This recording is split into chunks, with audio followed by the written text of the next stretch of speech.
Hello students, मेरी आज की इस वीडियो में जैसा कि मेरे को रिक्वेस्ट आई है, क्लास 9th का चैप्टर 2 पॉलिनोमियल्स के बेसिक कॉन्सेप्ट से मैं आपको फैमिलियर कराऊंगा। So let's talk about the chapter polynomials. सबसे पहले बात तो यही आती है कि पॉलिनोमियल्स है क्या। पॉलिनोमियल्स नॉर्मली ऐसे एक्सप्रेशंस होते हैं जिसमें कोफिशिएंट्स होते हैं, वेरिएबल्स होते हैं। वेरिएबल्स मतलब अननोन क्वांटिटीज, जिनकी जब भी हम सॉल्व का क्वेश्चन आता है तो इन अननोन क्वांटिटीज यानी वेरिएबल्स की ही वैल्यूज हम जनरेट करते हैं, और कुछ कांस्टेंट से। तो इनके कॉम्बिनेशन से जो एक्सप्रेशन बनती है उसको हम लोग जनरली पॉलिनोमियल्स कोट करते हैं। लेकिन मैं ये भी कहूंगा कि दुनिया के हर एक एक्सप्रेशन भी पॉलिनोमियल्स नहीं है। So there are two cases where the expression is not called as a polynomial. तो वो दो केस क्या है? एक तो वेरिएबल किसी भी तरह के nth रूट में नहीं होना चाहिए, या आप इसको ऐसा बोल सकते हैं कि इसका वेरिएबल का पावर फ्रैक्शन में नहीं होना चाहिए। अगर मैं आसान शब्दों में बोलूं तो nth रूट आपको पता है, लॉ ऑफ एक्सपोनेंट से आप फैमिलियर होंगे, तो that will be written as nth root x will be written as x to power 1/n। तो ये पहला केस तो ये है कि ये पॉलिनोमियल में कंसीडरेशन में नहीं आता। दूसरा केस तब होता है जब किसी भी वेरिएबल की पावर नेगेटिव नहीं होनी चाहिए। अगर ये भी है तो भी वो पॉलिनोमियल के कंसीडरेशन में नहीं आएगा, जिसको आप ये भी कह सकते हैं कि वेरिएबल किसमें, डिनोमिनेटर में नहीं होना चाहिए। तो मैंने सिर्फ ये बोला कि ये पॉलिनोमियल कंसीडर नहीं हो रहे हैं, लेकिन ये एक्सप्रेशन या इक्वेशंस में हो तो सॉल्व करने वाली कहानी एक अलग बात है, पर ये पॉलिनोमियल्स कंसीडर नहीं होंगे। तो ये दो केस छोड़कर बाकी जितने एक्सप्रेशंस है हम उनको पॉलिनोमियल्स कंसीडर करते हैं। अब बात आती है कि सबसे पहले तो हम देखते हैं कि पॉलिनोमियल्स को हमने क्लासिफाई कर रखा है दो के ऊपर। एक तो है नंबर ऑफ टर्म्स के ऊपर, और दूसरा है डिग्री के ऊपर। अच्छा, नंबर ऑफ टर्म्स की अगर बात करूं तो जैसे मैंने आपको एग्जांपल दिया, let us suppose I am writing a number 3। अब ये कितने टर्म का कोट होंगे मैथ्स के हिसाब से? That is 1। एक टर्म है तो हम इसको क्या बोलेंगे? Monomial, right. तो इसका जो पहला आ जाता है कि अगर सिंगल टर्म है तो हमको क्या बोलेंगे? Monomial, right. दूसरी बात आ जाती है अगर दो टर्म्स है। अब लेकिन उससे पहले मैं अगर आपको बोलूं कि 3x हो गया, अब ये कितने टर्म्स हो गए? यस। कभी कभार क्या होता है, इसमें मिस्टेकन हो जाते हैं स्टूडेंट से कि वो 3x को दो टर्म कह लेते हैं, 3 और x, पर ऐसा नहीं है। Number of terms basically separate out होते हैं एडिशन और सब्ट्रैक्शन से। मतलब 3x तो एज ए सिंगल टर्म ही माना जाएगा। तो चाहे मल्टीप्लिकेशन या डिवीजन में आगे टर्म्स है तो अलजेब्रा में वो सिंगल टर्म आएगा, जबकि अगर इसके साथ प्लस या माइनस करके अगर कोई नंबर अगर मैं लिख देता हूं, now it will be considered as two terms. तो आप क्या ध्यान रखेंगे कि प्लस और माइनस से टर्म को आप अलग अलग कंसीडर करेंगे। तो इसी तरह से जैसे वन टर्म के लिए मोनोमियल कहते हैं, वैसे दो टर्म्स के लिए हम कहते हैं बाइनोमियल, और जब तीन टर्म्स होंगे तो हम कहते हैं उसे ट्राइनोमियल। तो बेसिक क्लासिफिकेशन ये होगी नंबर ऑफ टर्म्स के ऊपर। उसके बाद 4 है, 4 से कॉमन आप पॉलिनोमियल्स कहिए, कोई दिक्कत नहीं। अब बात करते हैं दूसरी classification which is based on the degree. सबसे पहली बात, अब डिग्री होती क्या है? डिग्री होती है हाईएस्ट पावर ऑफ वेरिएबल। तो पॉलिनोमियल में जो इक्वेशन आपको गिवन होगी, स्टैंडर्ड इक्वेशन, उसमें वेरिएबल की जो सबसे बड़ी पावर होगी उसको हम उस पॉलिनोमियल की डिग्री मानते हैं। अब डिग्री के ऊपर अगर हम बात करें, जिनकी डिग्री 1 होती है उसको हम बुलाते हैं लीनियर इक्वेशंस, राइट। जिनकी डिग्री 2 होती है we call it as quadratic equations,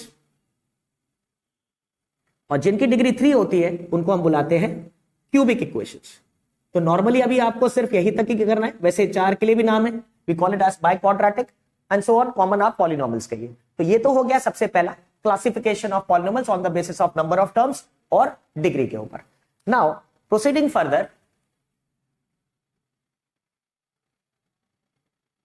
अब जो मैंने आपको डिग्री के ऊपर मैंने जो आपको लिख रखा था, इनके कुछ बेसिक टर्म्स है, मैं आपको फैमिलियर कराऊं। सबसे पहले हम बात करते हैं किसकी? Linear equation. अच्छा, लीनियर इक्वेशन का जो स्टैंडर्ड फॉर्म है वो है आपका ax plus B is equals to 0। तो ये इसका स्टैंडर्ड फॉर्म, ठीक है, या जनरल फॉर्म कह लीजिए आप। अच्छा, एक बात और, मैंने यहां पर सिर्फ x as a single variable लिखा हुआ है। कहने का मतलब ये जितने भी मैं स्टैंडर्ड फॉर्म अब आपको इस इक्वेशन से बताने वाला हूं, मैं 1 वेरिएबल के हिसाब से बता रहा हूं, ठीक है। कभी कभार एक से ज्यादा वेरिएबल भी हो सकते हैं, लेकिन अभी हम लोग 1 वेरिएबल के हिसाब से बात कर रहे हैं। अच्छा, इनके कुछ नाम भी है, जैसे यहां पर वेरिएबल के आगे जो टर्म होता है इनको हम बुलाते हैं कोफिशिएंट्स, और जिसके आगे होगा उसी के हिसाब से कोड कर लेंगे। मतलब जैसे आ गया कोफिशिएंट ऑफ x, तो यहां पर अब वो क्या हो गया? a, और जो जिसमें वेरिएबल साथ में नहीं है उनको हम बुलाते हैं कांस्टेंट टर्म। कांस्टेंट टर्म, तो वो क्या हो गया आपके पास b। लेकिन हाँ, ये जो वेरिएबल है इसका भी नाम है, इसको हम बुलाते हैं जीरो ऑफ पॉलिनोमियल। तो जीरो ऑफ पॉलिनोमियल जिसको आप x कोट कर रहे हैं, इसको हम लोग या फिर रूट्स भी बुला सकते हैं, you call it as root, right. अच्छा, इसकी कितने क्वांटिटीज होती है, यानी किसी भी इक्वेशन की कितने नंबर ऑफ जीरोस होते हैं, वो डिपेंड करता है उसकी किसके ऊपर, डिग्री के ऊपर। तो वो कितने होते हैं इसमें 1। और वैसे भी देखिए इसमें x की वैल्यू सिंगल वही है कि अगर मैं इसको थोड़ा सिंप्लीफाई करूं तो x इजिकल टू क्या हो जाएगा, -b/a।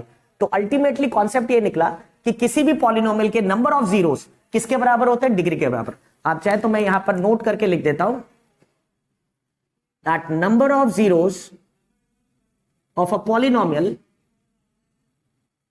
Is equals two degree of polynomial. ठीक है, तो एक तरह से जीरोस का मतलब क्या हो गया, वेरिएबल की वैल्यू। इन शॉर्ट आप ऐसा समझ सकते हैं। और एक बात और भी है, इनको नाम क्यों दे रखा है जीरोस, इसके पीछे भी एक कारण है। वो इसलिए है क्योंकि x की वैल्यू आप देखें इस स्टैंडर्ड इक्वेशन में मैंने इक्वेशन पॉलिनोमियल इक्वल टू 0 लिखा हुआ है। तो अगर ये x की वैल्यू से हो जाती है, अगर मैं इसकी जगह सब्स्टिट्यूट करूं तो वही है, जस्टिफाई करेगा, ये इसका सॉल्यूशन है, तो LHS इक्वल टू RHS यानी 0 ही देगा। तो कहने का मतलब इससे हमें ये पता चल जाता है कि वो पर्टिकुलर x की वैल्यू उसका सॉल्यूशन है या नहीं है। आगे इस चैप्टर में हम इसको ही बात करेंगे, under that heading factor theorem या रिमाइंडर थ्योरम आप कह सकते हैं, बात करेंगे इसको। ये तो हो गया लीनियर इक्वेशंस के बारे में। सेम वे जैसे मैंने यहां पर इसके बारे में लिखा है, वैसे ही अब बात करते हैं किसकी, क्वाड्रेटिक इक्वेशन की। So let's talk about quadratic equation. Quadratic equation की स्टैंडर्ड फॉर्म है ax² + bx + c = 0। ये हो गया। लेकिन अब की बार यहां पर 3 टर्म्स आ गए, तो अब एक x² का है, x का है और विदाउट x है। तो अब की बार एक टर्म और एड ऑन हो गया, क्या, कोफिशिएंट ऑफ x² यहां पर अब a से रिप्रेजेंट हो रहा है, और कोफिशिएंट ऑफ x अब क्या हो गया, अब वहां पर b, और कांस्टेंट टर्म हो गया अब आपके पास c। राइट।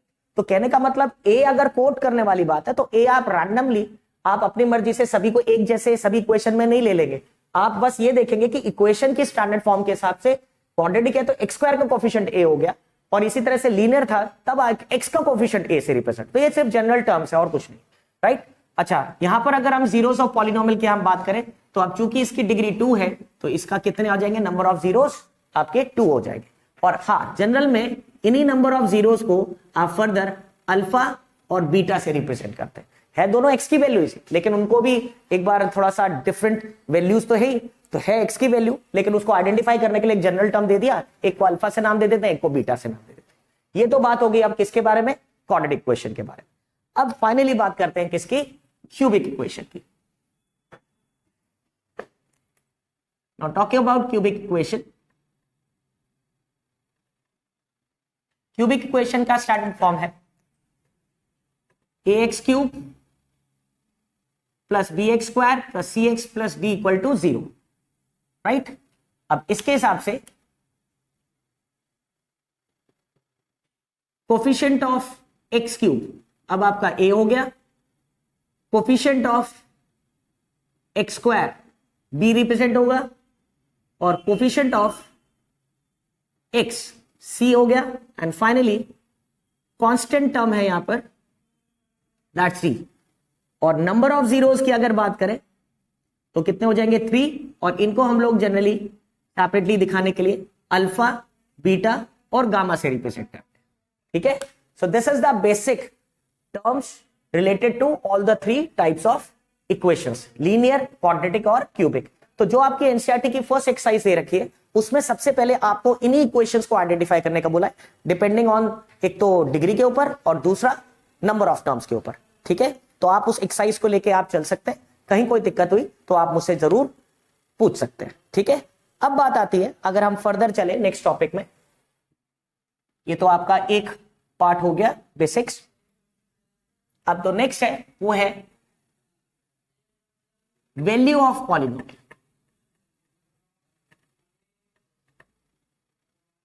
देखो, वैल्यू ऑफ पॉलिनोमियल का सेंस इसके तरह की कि आपको एक गिवन पॉलिनोमियल है और आपको जीरोस की वैल्यू दे रखी है, तो जीरोस की वैल्यू के ऊपर उस कंप्लीट कॉमन जो पॉलिनोमियल आपको दे रखा है उसके आपको रिजल्ट निकालना है।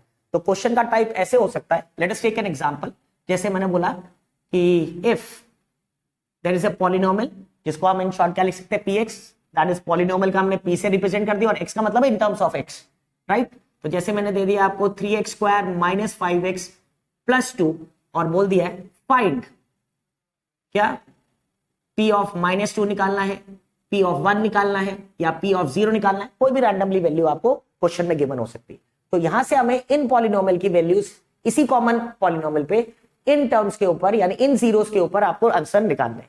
तो चलिए एक एक करके बात करते हैं। Talking about the first part, polynomial जब आपकी x की वैल्यू क्या दे रखी है, -2, तो इसमें सिंपली सिर्फ इतना करना है, आप खुद देखिए कंपेयर करेंगे तो p ऑफ x है p ऑफ -2, इसका मतलब क्या हुआ, x की जगह हमें क्या सब्स्टिट्यूट करना है, वैल्यू -2। तो आप पूरे पॉलिनोमियल में जहां जहां x है वहां पर -2 आप सब्स्टिट्यूट कर दीजिए। तो 3x की जगह आ गया -2, स्क्वायर है इस पे -5, x की जगह अगेन -2 और +2। चलिए अब आगे इसको सिर्फ सिंप्लीफाई करके आंसर लिखना रह गया।